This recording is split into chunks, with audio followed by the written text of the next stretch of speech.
Idul Adha itu dari kata id itu kembali banyak nikmat atau terulangnya nikmat-nikmat yang diberikan oleh Allah Subhanahu wa taala.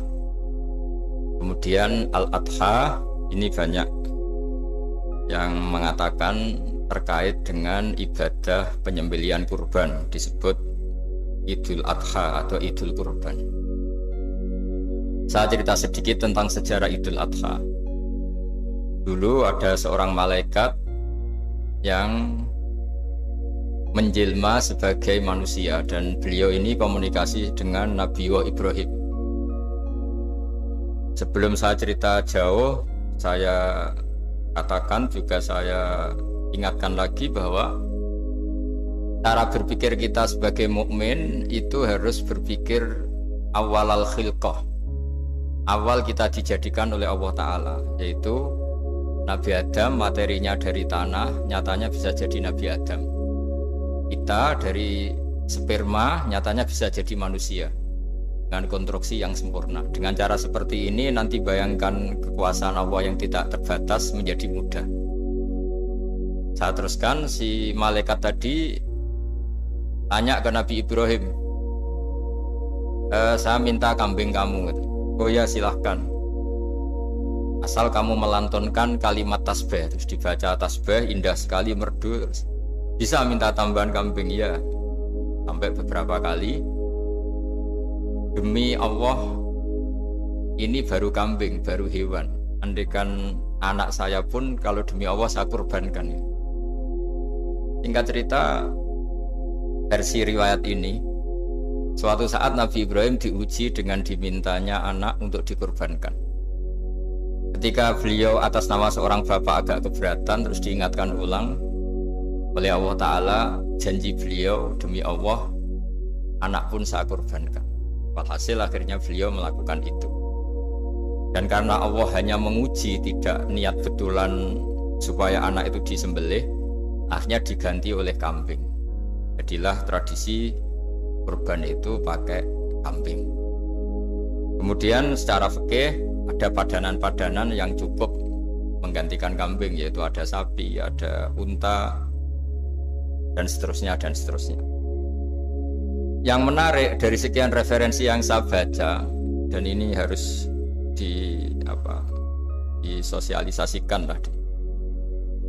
Sebagian versi itu adalah bahwa Nabi Ibrahim ketika diangkat di alam malakut, di alam langit sana, itu ketemu Allah, kemudian Allah tanya, Ibrahim, banyak hamba-hambaku yang durhaka, tidak tahu saya sebagai Tuhannya. Terus kata Ibrahim, usul ya fa'amidhum, bunuh saja ya Allah. Setelah itu tanya lagi, ada yang zina, ada yang koruptor, ada yang pokoknya dosa-dosa yang buruk sekali. Dan di semua itu Nabi Ibrahim usul, mereka hidup di bumi engkau ya Allah, makan rezekimu ya Allah, maka mereka enggak sopan sekali, enggak ngerti engkau. Terus singkat cerita minta itu diadab, siksa. Suatu saat, versi referensi ini di kitab Hikam, kalau di kitab saya halaman 15 juz 2, suatu saat Nabi Ibrahim itu diminta sama Allah menyembelih Ismail. Citra ini penting sekali. Setelah disuruh menyembelih Ismail, Nabi Ibrahim komplain, ya Allah, ini anak saya, samratu fuadi, buah hati saya, kenapa engkau seenaknya minta saya sembelih gitu? Gak bisa ya Allah, ini samratu fuadi, buah hati saya. Terus kata Allah, orang-orang yang durhaka yang kamu usulkan supaya saya bunuh itu hamba saya menciptakan mereka, saya mencintai mereka, karena itu ciptaan saya. Anda enak saja usul saya matikan, saya bunuh. Sekarang ketika Anda usul, saya tidak mikir. Kenapa ketika saya usul kamu mikir? Terus akhirnya Nabi Ibrahim mau oke ya Allah. Setelah itu semenjak itu Nabi Ibrahim itu begitu sayang sama hamba-hambanya Allah. Sehingga dari cerita yang paling masyhur, ketika Abu Bakar As-Siddiq begitu lemah lembut sama hamba-hamba Allah yang lain, Nabi Muhammad mensepadankan dalam hal ini sama Nabi Ibrahim, hati kamu sehalus Ibrahim. Yaitu Nabi Ibrahim, beliau akhir-akhir punya komitmen, faman tabi'ani fa innahu minni wa man asani fa innaka ghafurur rahim. Ya Allah, orang yang ikut sunnahku maka jelas bagian dari saya.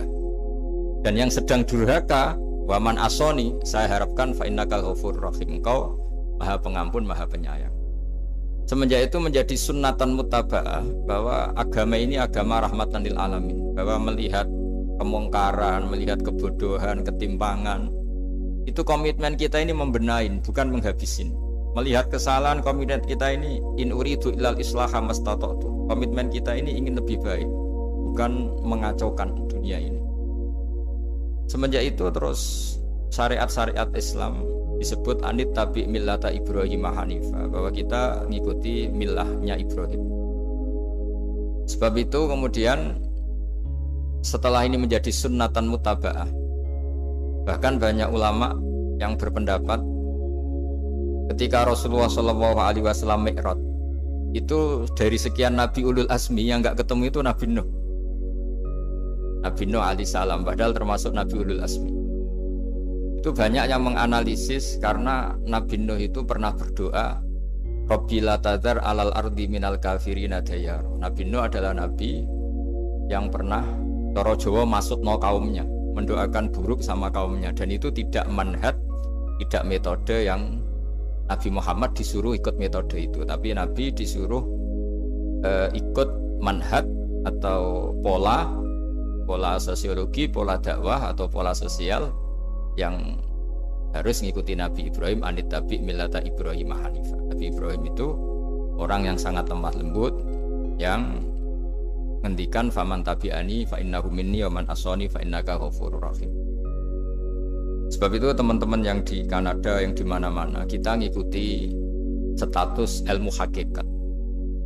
Di ilmu manusia, negara ini milik Kanada, milik Amerika, milik Eropa misalnya, atau milik mana sajalah. Tapi di status ilmu hakikat semua itu milik Allah. Sehingga di antara ciri khas Islam adalah kalau dulu agama-agama lain harus salat di tempat peribadatan mereka, Islam mengatakan ju'ilat lanal ardu kulluha masjidan, semua bumi Allah itu masjid, tempat sujud. Sehingga orang Islam fa'enama adrokatu sholat, kamu kapan saja ketemu waktu sholat, ya sholat, semua bumi Allah itu tempat sujud. Sehingga suatu saat sahabat yang biasa siaha, biasa hidup di perantauan, Nabi memberi nasihat, al-bilad biladullah wal ibad ibadullah fahaitsuma asabta khairan fa'akim. Semua negara itu milik Allah, semua hamba dimanapun juga hamba Allah. Kamu di mana saja mendapatkan kebaikan, ya silahkan berdomisili di situ. Saya pernah di Korea, itu asik karena itu yang orang-orang katanya teman-teman, saya ini di rumah itu nggak kiai Gus, sering di sawah, sering di Tegal, gara-gara di Korea jadi mufti gitu. Karena nggak ada kiainya gitu. Jadi orang-orang yang nggak jadi kiai di Jawa, mungkin kalau di luar Jawa atau di luar Indonesia malah jadi kiai gitu. Artinya gini, pentingnya jadi kiai bukan menjadi gagah, itu enggak, tapi begini. Dulu bawaannya rakyat itu kan kalau ke masjid komplain, ada masjid bocor, kayak ada keran yang kurang baik. Jadi kalau sudah jadi kiai itu tahu rasanya. Betapa nata masjid itu susah, ngelola masjid itu susah, nyari imam itu juga susah, melanggengkan jamaah juga susah. Jadi pentingnya jadi kiai itu bukan gagah-gagahan jadi imam, tapi bertanggung jawab atas proses yang berjalan. Jika dulu diantara nasihat bapak saya, bapak itu termasuk orang yang nggak suka sama orang tawadhu, orang yang sopan. Dulu saya juga iskal itu janggal. Kata bapak, wong tawadhu itu apik, orang sopan itu baik. Tapi biasanya itu cara orang menghindari tanggung jawab. Disuruh jadi kiai nggak mau, tapi kalau ada kiai salah komplain itu. Disuruh jadi menteri nggak mau, kalau ada menteri salah komplain itu. Disuruh jadi apa nggak mau, kesannya tawadhu, tapi sebenarnya hanya menghindari tanggung jawab. Disuruh pidato nggak mau, disuruh jadi MC nggak mau, tapi kalau ada orang salah komplain itu. Jika kata bapak tawadhu itu baik, asal tawadhu betul gitu. Tapi kebanyakan nggak, tawadhu itu menghindari tanggung jawab sambil cari salahnya orang lain. Nah ini yang tawadhu yang akhirnya kurang baik. Nah teruskan, jadi Nabi Ibrahim ini panutan yang luar biasa. Beliau adalah orang yang alami sekian proses sosial yang akhirnya diakui sebagai Khalilur Rahman, orang yang sangat dicintai Allah Ta'ala. Di antara sebab dicintainya Nabi Ibrahim adalah seperti yang dialami Nabi Adam. Nabi Adam ketika turun di bumi, itu keresahan pertama itu bukan karena kurang makanan atau kurang minuman, itu enggak. Beliau turun di bumi mendapati bangsa yang lain, kalau dalam kitab disebut Banul Jan. Itu dia janggalnya Masya Allah. Ini orang makhluk-makhluk ini kok tidak kenal sama Allah yang menciptakannya. Kan aneh ya kalau kita hidup di Kanada terus nggak tahu PM-nya siapa, Perdana Menterinya siapa. Kita hidup di Indonesia nggak tahu presidennya siapa.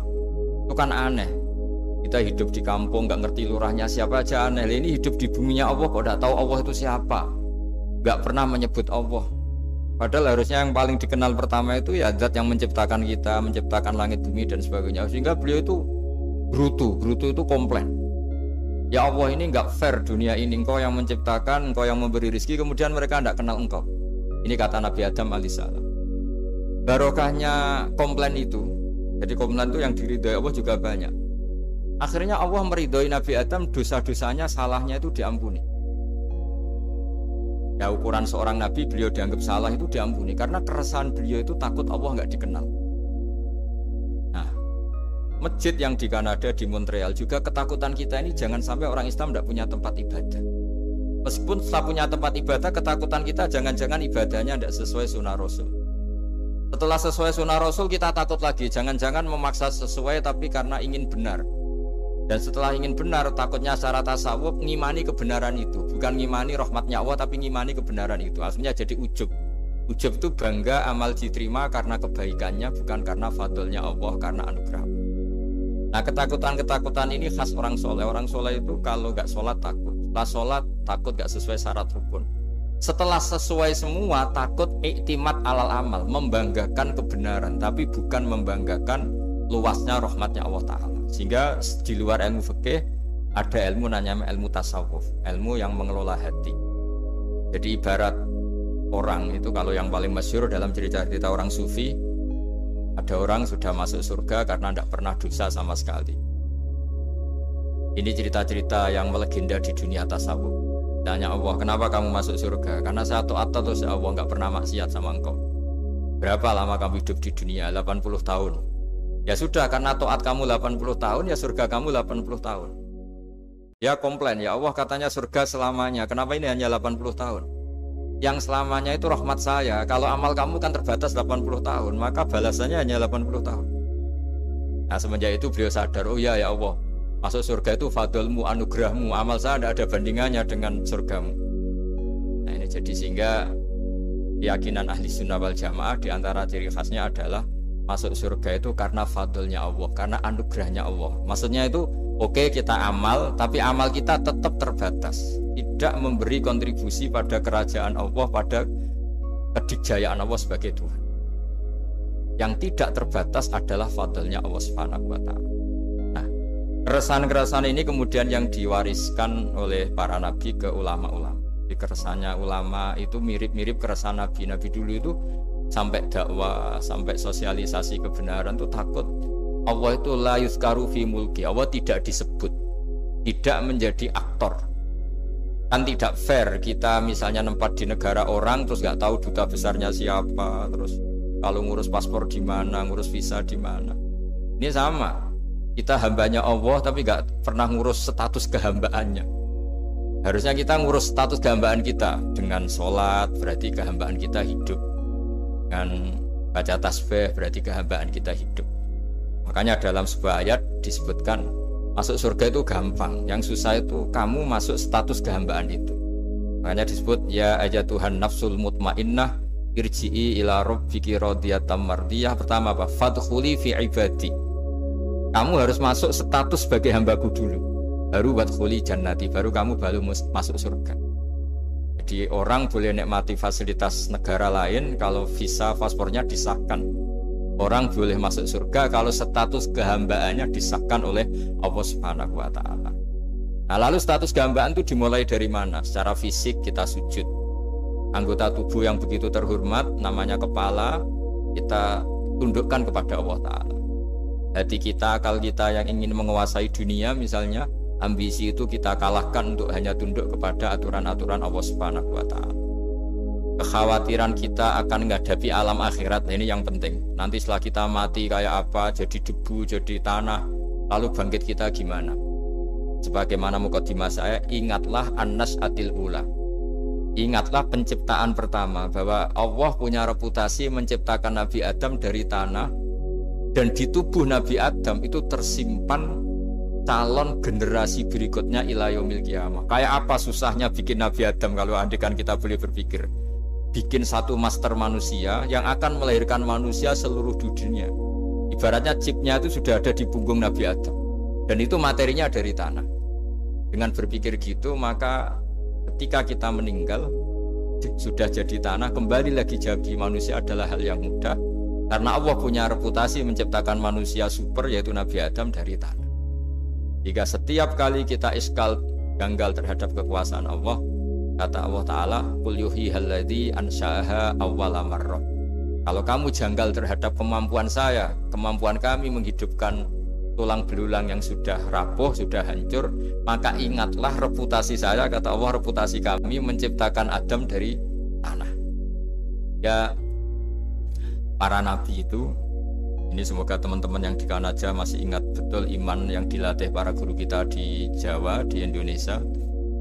Para nabi itu saking imannya sama Allah, itu tidak ada, sampai kasarnya itu nggak tahu bedanya antara hal itu masuk akal maupun tidak. Saya beri contoh begini, kalau dalam ilmu tauhid, dan ini harus kita latih terus sampai ketemu Allah Ta'ala. Ketika telur jadi ayam, itu sebetulnya itu kita juga tidak ikut mampu bikin telur jadi ayam.